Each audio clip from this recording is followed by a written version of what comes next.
Mengawali Jumat ini, khatib mengajak pada kita semua untuk bersyukur kepada Allah Subhanahu wa taala. Masih diberikan kita semua kesempatan untuk menunaikan ibadah Jumat berjamaah. Ini adalah bagian yang mesti kita syukuri, karena perintah Jumat dalam Al-Quran dilekatkan dengan kalimat iman, sekaligus menandakan ukuran tingkat keimanan seorang hamba.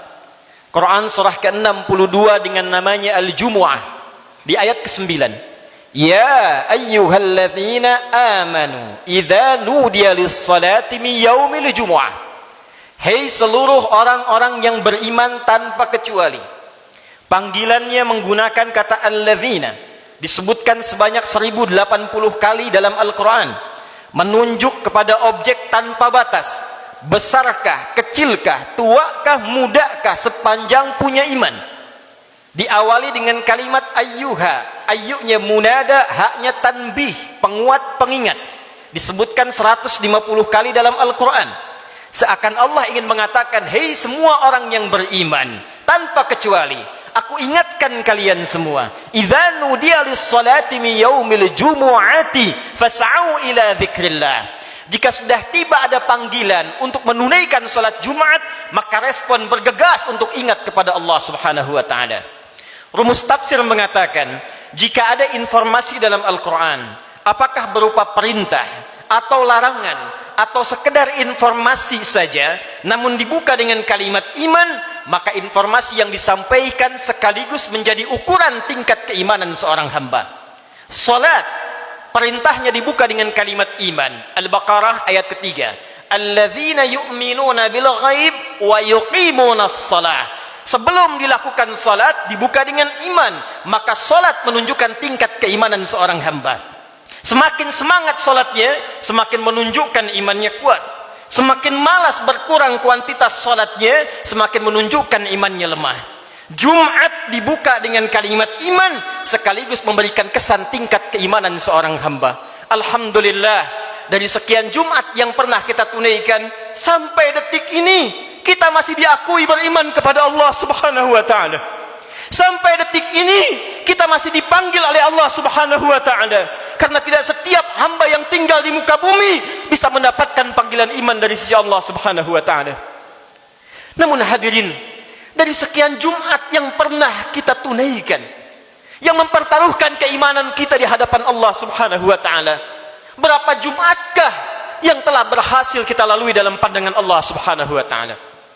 Dalam catatan khatib yang sederhana, seorang baligh yang berusia 20 tahun setidaknya telah menunaikan 650 kali Jumat dalam hidupnya. Jika ia berusia 30 tahun, setidaknya ia telah menunaikan 1150 kali Jumat dalam hidupnya. Jika ia berusia 40 tahun, setidaknya ia telah menunaikan Jumat 1650 kali dalam hidupnya. Dari sekian ratus ribu Jumat yang telah kita tunaikan, pertanyaannya, berhasilkah Jumat yang telah kita tunaikan itu? Benarkah Jumat yang telah kita tunaikan dalam pandangan Allah itu? Maka perhatikanlah satu kalimat singkat yang menjadi ukuran keberhasilan Jumat kita dalam pandangan Al-Quran. Fas'au ila dzikrillah. Fas'au ila dzikrillah. Jumat yang benar itu, kata Allah, bukan Jumat yang sekedar datang untuk formalitas, datang untuk sekedar duduk, mendengarkan khutbah, kadang-kadang mengantuk, bahkan ada yang tertidur lantas pulang begitu saja. Bukan itu yang diinginkan, kata Al-Quran. Bukan Jumat seperti itu, kata Allah, yang didambakan. Fas'au ila dzikrillah. Sekian pekan kita menunaikan Jumat, ratus dan ribuan kali. Tujuan utamanya dzikrillah. Dzikrillah. Dzikrillah. Hadirin, kalimat zikir dalam Al-Quran setidaknya ketika diungkapkan oleh Allah Subhanahu wa taala secara umum memiliki dua makna utama. Zikir pertama adalah keadaan yang mampu mengingatkan kita kepada Allah, yang dengan ingat itu terdorong kita untuk meningkatkan ibadah kepada Allah Subhanahu wa taala. Karena itu segala jenis ibadah dalam Al-Quran dinamakan dengan zikir. Kita menunaikan salat, salat disebut dengan zikir oleh Al-Quran.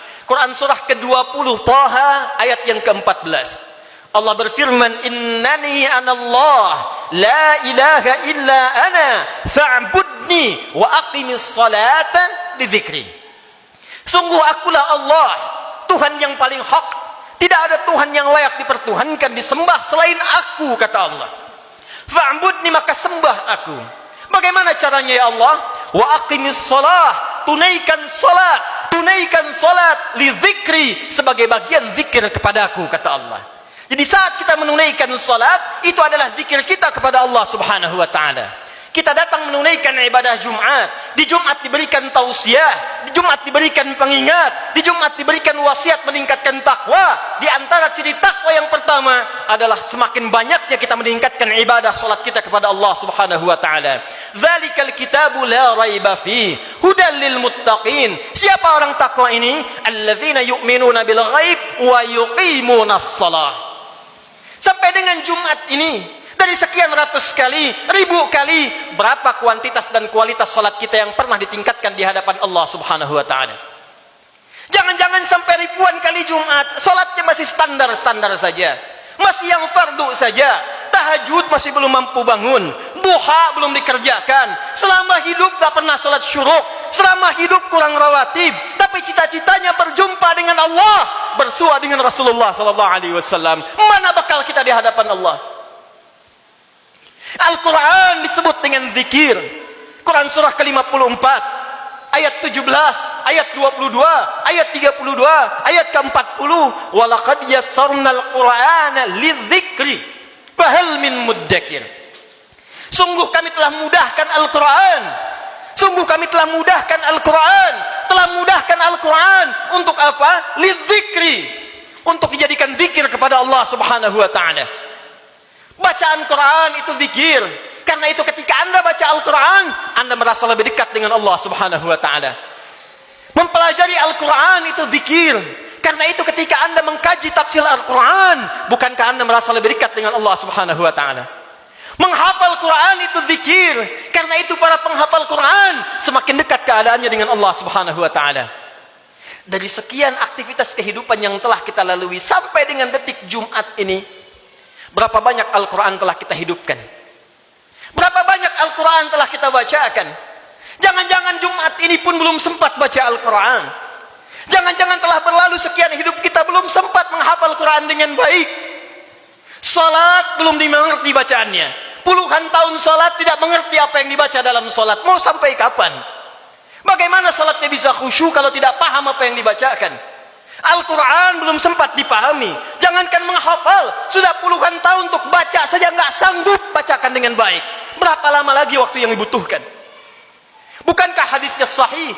At-Tirmidzi nomor hadis 2015 itu, saat seseorang akan masuk surga, maka perintah pertama yang dimintakan oleh Allah adalah membacakan Al-Quran yang ia biasa bacakan saat di muka bumi. Faqra wartaqi fa inna akhira qiraatika akhiru manzilatika fil jannah. Baca Quran yang biasa engkau bacakan saat di dunia itu. Akhir bacaan Quranmu, itulah kedudukanmu di surga di sisi Allah Subhanahu wa taala. Karena itulah perhatikan anak-anak di Palestina dengan keadaan yang sangat terbatas. Anak-anak di Libya dengan keadaan yang tidak mudah. Karena cita-citanya menghadap Allah dalam kebaikan, surga tingkat tertingginya. Mereka berlomba menghafal Al-Quran. Alhamdulillah, di Indonesia sekarang anak-anak kecil sudah menghafal Al-Quran. Yang lumpuh otak menghafal Al-Quran. Yang tidak bisa melihat menghafal Al-Quran. Dan kebanyakan mereka masih belum baligh. Anak baligh sebelum waktu salat sudah berjamaah datang ke masjid. Anak belum baligh sudah mulai menghafal Al-Quran. Sudah lancar bacaan Quran. Sudah banyak hafalan Quran. Duhai Anda yang 40 tahun, 50 tahun, 60 tahun, berapa banyak bekal yang disiapkan untuk menghadap Allah Subhanahu wa taala? Harta yang dikumpulkan selesai sudah. Dengan kematian tuntas. Uang itu tidak berguna lagi. Kendaraan yang dikumpulkan, dipajang, dipamerkan, tidak ada manfaat lagi. Bekal apa yang kita bawa menghadap pada Allah Subhanahu wa taala? Zikir kita, amal soleh kita. Apa yang Anda gunakan dengan uang itu? Infak, itulah zikir kepada Allah Subhanahu wa taala. Salat, kendaraan yang mengantarkan Anda untuk Jumat, untuk ta'lim, untuk mendekat kepada Allah, bekerja beramal soleh, itulah zikir kita di hadapan Allah Subhanahu wa taala.